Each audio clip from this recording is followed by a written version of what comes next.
नमस्कार दोस्तों, स्वागत है आपका हमारे चैनल वास्तु आरोग्य में, जिसमें हम हर बृहस्पतिवार को गर्भ संस्कार से जुड़ी जानकारी आप लोगों के लिए लेकर आते हैं अलग अलग वीडियो के माध्यम से। दोस्तों, माँ बनने का ये एक एहसास दुनिया का सबसे खूबसूरत एहसास है। इस सफर में हर माँ यही चाहती है कि वो आने वाले बच्चे को सबसे अच्छी शुरुआत दे, खासकर जब बात खाने पीने की हो। आपका हर निवाला आपके बच्चे की सेहत की नींव रखता है। लेकिन क्या आप जानते हैं कि कुछ आम भारतीय चीजें जिन्हें हम अक्सर सेहतमंद समझकर खा लेते हैं, असल में आपके और आपके बच्चे के लिए खतरनाक साबित हो सकती हैं। आज हम उन 5 चीजों के बारे में बात करेंगे जिनमें आपका पसंदीदा स्ट्रीट फूड और कुछ रोजमर्रा के मसाले भी शामिल हैं, जिन्हें आपको गर्भावस्था में तुरंत बंद कर देना चाहिए। ये वो अनजाने में की गई गलतियां हैं जिनका असर गंभीर हो सकता है। तो इस वीडियो को आखिर तक ध्यान से जरूर देखें, क्योंकि ये जानकारी आपके और आपके नन्हे मेहमान के लिए बहुत कीमती है। मेरी प्यारी बहनों, प्रेगनेंसी का सफर जितना खूबसूरत होता है उतना ही जिम्मेदारी वाला भी होता है। इस दौरान आप जो भी खाती हैं उसका असर आपके गर्भ में पल रहे शिशु के विकास पर पड़ता है। एक तरफ जहां अच्छा संतुलित खाना आपके बच्चे को ताकतवर बनाता है, वहीं दूसरी ओर कुछ गलत चीजें गर्भपात और या समय से पहले डिलीवरी या बच्चे में जन्म से जुड़ी परेशानियों की वजह बन सकती है। अक्सर घर के बड़े बुजुर्ग हमें टोकते हैं कि ये मत खाओ, वो मत खाओ, लेकिन हम उसके पीछे की वजह को समझने की कोशिश नहीं करते। आज हम आपको सिर्फ ये नहीं बताएंगे कि क्या नहीं खाना है, बल्कि ये भी समझाएंगे कि आखिर वो क्यों नहीं खाना है, ताकि आप एक सोचा समझा और सही फैसला ले सके। तो चलिए देखते हैं वो 5 चीजें ऐसी कौन सी है जिन्हें आपको अपनी प्लेट से फिलहाल के लिए तो हटा ही देना चाहिए। आज का वीडियो ये 5 सेक्शन में बटा हुआ है, तो हम स्टार्ट करते हैं सबसे पहले सेक्शन नंबर 1 से। कच्चा या अध पका खाना और बिना उबला हुआ दूध। हमारी लिस्ट में सबसे पहली और सबसे जरूरी चीज है कच्चा या अध पका खाना। इसमें कच्चा मीट, हाफ फ्राई अंडे और बिना पॉस्चराइज किया हुआ दूध शामिल है। हमें कई बार लगता है कि हाफ फ्राइड अंडा या हल्के पके कबाब ज्यादा स्वादिष्ट लगते हैं, लेकिन प्रेगनेंसी में यह शौक बहुत महंगा पड़ सकता है। कच्चे मीट और अंडे में साल्मोनेला और टॉक्सोप्लाज्मा जैसे खतरनाक बैक्टीरिया हो सकते हैं। ये बैक्टीरिया माँ के शरीर में जाकर फूड पॉइजनिंग, उल्टी दस्त और बुखार तो करते ही हैं, लेकिन इनका सबसे बुरा असर बच्चे के ऊपर पड़ता है। ये इन्फेक्शन गर्भनाल के जरिए बच्चे तक पहुंच सकता है और उसके विकास में बाधा डाल सकता है, और यहाँ तक कि मिसकैरेज का कारण भी बन सकता है। इसी तरह बिना पॉस्चराइज किया हुआ यानी कच्चा दूध, उससे बड़े उत्पादों में लिस्टीरिया नाम का बैक्टीरिया हो सकता है। लिस्टीरिया एक बहुत खतरनाक बैक्टीरिया है जो मिसकैरेज, समय से पहले डिलीवरी या न्यूबॉर्न बेबीज में गंभीर इन्फेक्शन पैदा कर सकता है। तो हमेशा यह कंफर्म करें कि मीट या अंडा पूरी तरह से पका हुआ हो। दूध हमेशा पॉस्चराइज ही इस्तेमाल करें, और अगर आप किसी स्थानीय जगह से दूध ले रहे हैं तो उसे इस्तेमाल करने से पहले अच्छी तरह उबालना कभी ना भूलें। बाहर रेस्टोरेंट में भी मेयोनीज जैसी चीजें खाने से बचें, क्योंकि उनमें कच्चे अंडे का इस्तेमाल हो सकता है। यह छोटी सी सावधानी आपके बच्चे को एक बड़े खतरे से बचा सकती है। हमारा दूसरा सेक्शन जुड़ा है कुछ खास फल और सब्जियों से। अब आप सोच रही होंगी कि फल और सब्जियों में भी कुछ खतरनाक हो सकता है क्या?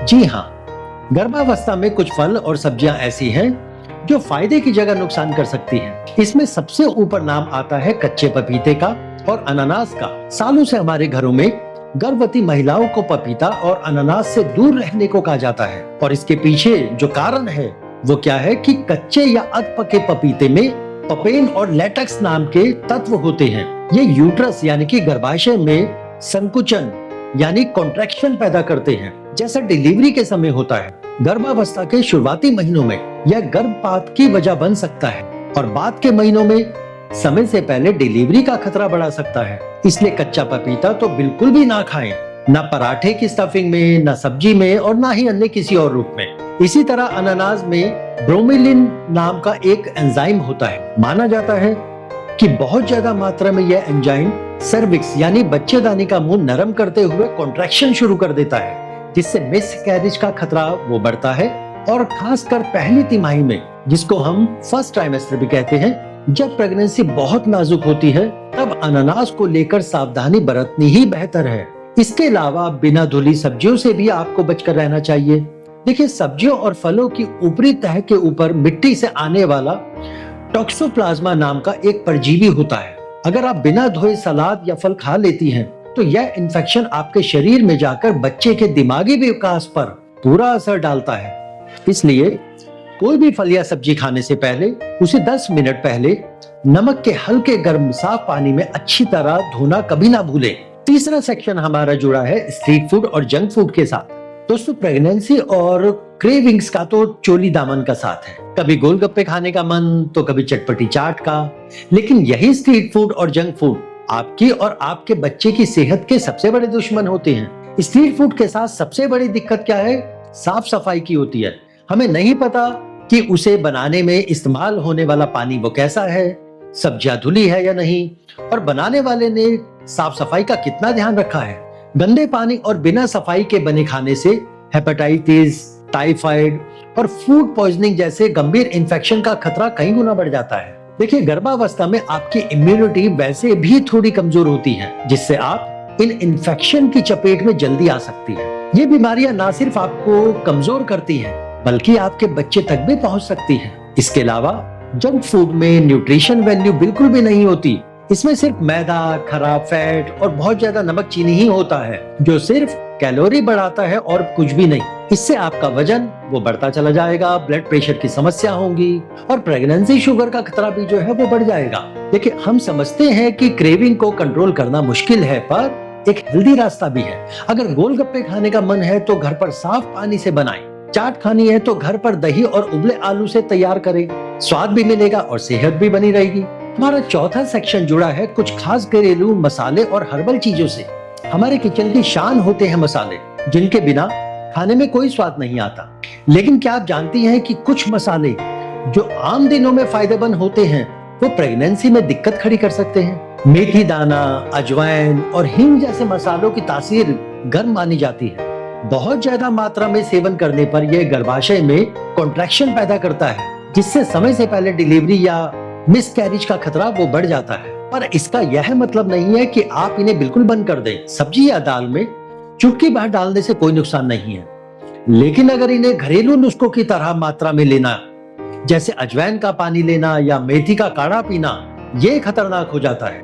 मसालों के साथ साथ बिना सोचे समझे हर्बल चाय या काढ़े पीने से भी जो है बचे। आजकल बाजार में कई तरह के हर्बल प्रोडक्ट मिलते हैं जो सेहत बनाने का दावा तो करते हैं, लेकिन देखिए, हर जड़ी बूटी प्रेगनेंसी में सुरक्षित नहीं है। कुछ जड़ी बूटियां हमारे हार्मोन्स पर असर डाल सकती हैं या बच्चे के विकास में रुकावट पैदा कर सकती हैं। इसलिए अपने डॉक्टर से पूछे बिना कोई भी हर्बल सप्लीमेंट, काढ़ा या घरेलू नुस्खा ना आजमाएं। अगर आपको कोई भी परेशानी है तो डॉक्टर से बात करें। सुनी सुनाई बातों पर भरोसा करके अपनी और अपने बच्चे की सेहत को दांव पर बिल्कुल भी मत लगाएं। और हमारा आखिरी और पांचवा सेक्शन वो जुड़ जाता है कैफीन और अल्कोहल से। देखिए, हमारी लिस्ट में आखिरी नंबर पर है वो दो चीजें जिन्हें आपको ना कहना ही सीखना होगा, और वो है कैफीन और अल्कोहल। पहले बात करते हैं कैफीन की, जो चाय और कॉफी में होती है। हम में से ज्यादातर लोगों को दिन में 1-2 बार जो है चाय कॉफी पीने की आदत होती ही है, लेकिन प्रेगनेंसी में ज्यादा कैफीन सीधा बच्चे पर असर डालता है। कैफीन प्लेसेंटा को आसानी से क्रॉस कर सकता है, पर बच्चे का शरीर इसे पचा नहीं पाता। ज्यादा कैफीन से बच्चे का जन्म के समय वजन कम रह सकता है और कुछ मामलों में मिसकैरेज का खतरा वो बढ़ जाता है। डॉक्टर एक दिन में 200 मिलीग्राम से ज्यादा कैफीन ना लेने की सलाह देते हैं, जो लगभग 1 या 2 छोटे कप चाय या कॉफी के बराबर है। कोशिश करें कि आप कैफीन फ्री ऑप्शन चुनें, जैसे नींबू पानी या कोई ऐसी हर्बल चाय जो डॉक्टर ने रिकमेंड की हो। अब बात करते हैं अल्कोहल यानी शराब की। जब बात अल्कोहल की आती है तो यहाँ कोई अगर मगर नहीं चलेगा। देखिए, गर्भावस्था में शराब की कोई भी मात्रा सुरक्षित नहीं मानी जाती, थोड़ी सी भी नहीं।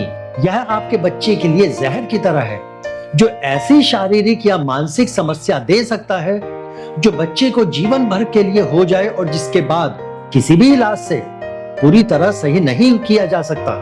इसे ही फीटल अल्कोहल सिंड्रोम कहते हैं। इसलिए अगर आप मां बनने वाली है या प्लानिंग कर रही है तो शराब को अपनी जिंदगी से पूरी तरह निकाल दें।